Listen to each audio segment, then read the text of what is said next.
ఖర్చులు ఎట్లా ఉన్నాయి అసలు ఏంటి జగన్ గారి ప్రభుత్వంలో ఏదో బటన్ నొక్కా డబ్బులు ఇచ్చా అని చెప్తున్నాడు జగన్మోహన్ రెడ్డి వచ్చిన కాంచి ఈదిలో పడిపోయాం మేము అందరం అంటే కార్మికులందరూ రోడ్డు మీద ఉన్నాం పిల్లల పక్క వాళ్ళ అమ్మ నాన్న ఇంటికి వెళ్ళిపోయి ఈ రోడ్డు మీద పాలు అయిపోయి అన్నా క్యాంటీన్ ఉండేది 5 రూపాయలకి 12 గంటలకు వెళ్ళి ముద్ద తినేవాళ్ళం డబ్బులు లేకపోతే అప్పుడు 5 రూపాయలు అడిగిసి ఒక 5 ఇడ్లీ తినేవాళ్ళు అన్నా క్యాంటీన్లో పొద్దున పూట ఈ మహానుభావుడు వచ్చాడు మందు రేటు పెంచేశాడు 50 రూపాయలు క్వార్టర్ ఉంటుంది ఈ 150 రూపాయలు క్వార్టర్ ఆ 150 రూపాయలు అంటే మనకు వచ్చింది 500 కూలి 300 తాగేస్తాం బాధకి ఇంటికి 200 ఇస్తే చెప్పు తీసుకొడతాం రాడవాళ్ళు అది ఒకటి వాస్తవం పని లేదు కదన్నా పని లేనప్పుడు పని కల్పించాలి నువ్వు సీఎంగా అయ్యేటప్పుడు ఏమన్నావు పేదవాళ్ళందరినీ నేను విన్నా అన్న వ్యక్తి ఈరోజు ఇసుక ఇంత రేటు పెరిగింది పనులు లేవు భవన నిర్మాణ కార్మికులు కానీ లేకపోతే ఒక పెయింట్ పనుల వాళ్ళు కానీ వీళ్ళందరూ ఇబ్బందులు పడుతున్నారు అనే ఆలోచన ఉందంటావా ఆయనకి సార్ ఒక మాట కార్మికులు ఏమవుతుందంటే మంచి వాళ్ళందరూ దొంగలు అయిపోయారండి ఇప్పుడు ఎందుకంటే పనులు లేక భోజనం డబ్బులు లేక ఏదో రోడ్డు మీద ఏదో తీసుకెళ్ళిపోతామా అమ్ముకుని వస్తామా ముద్ద తింటామా అనే ఆలోచన ఉంది కానీ జగన్మోహన్ రెడ్డి వచ్చిన కాంచి ఒక కష్టపడతామని పని లేదు ఏదో రోడ్డు మీద బండి ఉందా చంద్రబాబు మహానుభావుడు వైఎస్ఆర్ రాష్ట్రం దండ పెట్టాలి ఆయనకి బాబు వచ్చిన పనులు భోజనం తిండికి పిల్లం పిల్లల దగ్గర సూపర్ ఉండోలు ఈ మహానుభావుడు వచ్చి 4 ఏళ్ళు చిల్లర అవుతుంది 2 నెలల టైం ఉంది ఇంకా ఆయన వచ్చిన తర్వాత రోడ్ల మీద పడ్డాం ఇంకా అవకాశం ఏంటంటే మళ్ళీ ఇంకా పుట్టాలి ఎవడో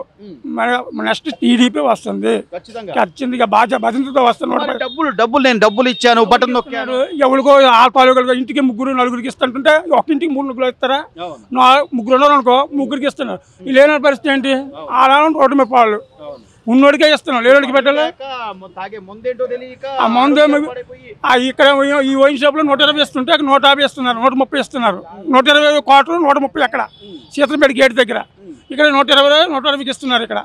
అక్కడ 120 క్వార్టర్ 130కి ఇస్తున్నారు రోజాలు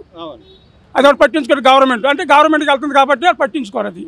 మేము అడిగితే పండగ ఏమైనా వస్తే పిల్లలకు బట్టలు కొందాం పిండి వంటలు ఏమి లేదు ఈ సంవత్సరం 4 సంవత్సరాలు అవుతుంది బట్టలు అంటే మాకు తెలియదు పిల్లల సంక్రాంతి అంటే బట్టలు వేసుకుంటున్నాం ఎక్కడ ఉన్నాయి డబ్బులు ఉన్నాయి ఆ బట్టలకి వెళ్ళి 2,000-3,000 కావాలి మనిషికి ఎక్కడ ఉంటాయి పెరిగిపోయి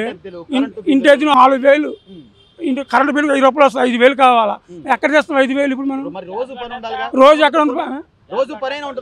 గ్యాస్ బండ 500 ఉండేది 500 ఉండేది ఈ 1,130 రూపాయలు ఉంది ఇప్పుడు ఎక్కడ చేస్తాం అంటే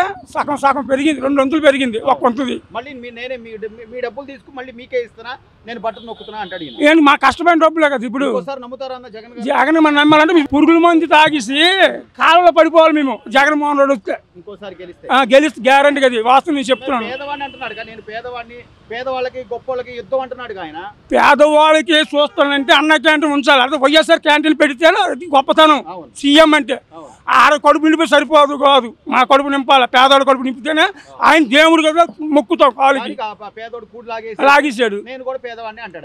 ఆయన పేదవాడా ఆ కింది టేబుల్ కూడా బంగారం అయింది ఆడ పేద మేము పేదడమా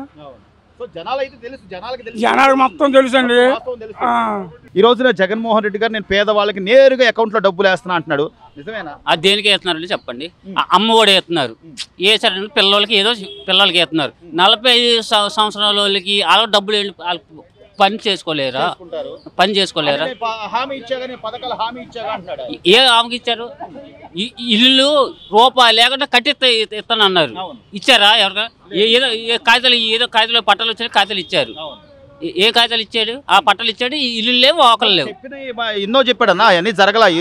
మద్యపానం అనేది లేకుండా చేస్తున్నాడు మందు అసలు ఏం తాగుతున్నారు తెలుస్తుందా చంద్రబాబు ఉన్నప్పుడు ఏ క్లాస్ మంది అండి చంద్రబాబు ఉన్నప్పుడు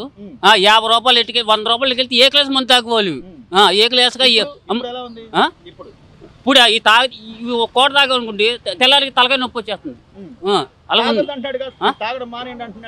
తాగడం మాని ఎలా అలవాటు అయిపోలేదు తాగడం ఎలా మానేస్తారు బుక్కుమని తాగడం మానలేరు ఈ మళ్ళీ పొద్దులేసి ఒక పని లేవు ఒక లోకం లేదు ఈ వచ్చిన తర్వాత ఇసుక లేకుండా చంద్రబాబు నుండి ఇసుక ఎమ్మ ఆ క్యాంటీన్కి పెట్టి 5 రూపాయలకి భోజనం తినేసారు హాయిగా జనాలు అందరూ అసలు క్యాంటీన్లు లేవు ఏమి లేవు పని లేకపోతే సెంటర్లు అంటారు రోడ్లు అంటారు ఇంట్లో ఫ్యామిలీతో ఇప్పుడు గ్యాస్ పడిన చంద్రబాబు ఎంత ఇచ్చానండి 500 అనుకో ఏమి పెరగవు చంద్రబాబు ఉన్నప్పుడు బాధుడు ఇన్ని మాటలు చెప్పాడు జగన్మోహన్ రెడ్డి గారు వచ్చాక ఏది పెరగలేదంటారా అన్ని పెరిగిపోయాక గ్యాస్ బండి ఎంతండి 350 రూపాయలు చంద్రబాబు నాయుడు 500 ఇచ్చినారు 200 మాకు బ్యాంకులో వేసారు ఇప్పుడు 1100 కరెంటు బిల్లు ఎంత అండి 300 400. అంత వారం ఏదైనా పని మనకు దొరుకుతుందా? ఒక 1000 రూపాయలు సంపాదించుకోగలం అనేది ఉందా? అంత లేదండి, పని లేదు. అసలు పల్లి కాడ ఉండలేదు. ఈయన వచ్చింది కాదు, బతికేది ఎట్లా? ఏం చేస్తాం మనం అంతే. ఎలా ఓట్లేశారు? ఎలా వేశారంట? ఒక్కసారి చూడమన్నారు, ఈసారి చూసారు ఒక్కసారి. ఇప్పుడు ఇంకోసారి చూడండి అంటున్నాడు. ఒక అర్ధ చీయలేదు, ఇక చీయలేదు, ఇక్కడ చీయలేదు ఈసారి. ఒక్కసారి ఈసారి లేదు ఇక్కడ. ఆడవాళ్ళు అయితే కానీ ఏంటి అంత ఏం లేదు, ఇల్లు లేవు, వాళ్ళకి లేవు, ఏమి లేవు. పట్టాలు ఇచ్చేసాడు, మీకు ఇల్లు వచ్చేస్తా అన్నాడు. ఆ కొండ పాములు అంట, ఆ కొండలోకి వెళ్తే అక్కడ ఏమి లేవు, అక్కడ పేటలు లేవంటే ఏమి లేవంట, ఏమి లేవు. ఏది చెప్తున్నారు. ఈసారి వేస్తారా ఓటు? మేము ఎందుకు వేస్తామని చంద్రబాబు నాయుడుకే వేస్తాం ఓటు.